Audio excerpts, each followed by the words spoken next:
तत्काल टिकट। जिंदाबाद जिंदाबाद जिंदाबाद। राम राम दोस्तों, देख सकते हैं कि अभी भोजपुरी की सोशल मीडिया पे एक वीडियो काफ़ी तेज़ी से वायरल हो रही है, जिसमें पावर स्टार पवन सिंह और डिम्पल सिंह साथ में दिखाई दे रहे हैं। तो पावर स्टार पवन सिंह डिम्पल को देख के साइड जाते हुए दिखाई दे रहे थे, तभी डिम्पल सिंह जाके उनको पकड़ लेती हैं और चिपक जाती हैं।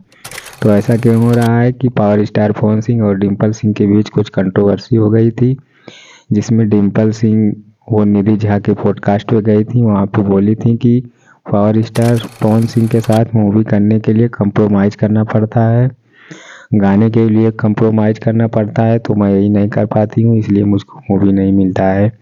इस पे पावर स्टार पवन सिंह की भी प्रतिक्रिया आई थी, उन्होंने बहुत कुछ कहा था डिम्पल सिंह को।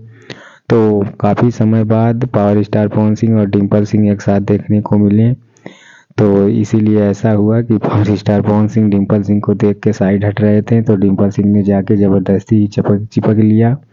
वहीं समर सिंह को भी मौका मिला, उन्होंने नारा लगा दिया डिम्पल भौजी जिंदाबाद जिंदाबाद करके।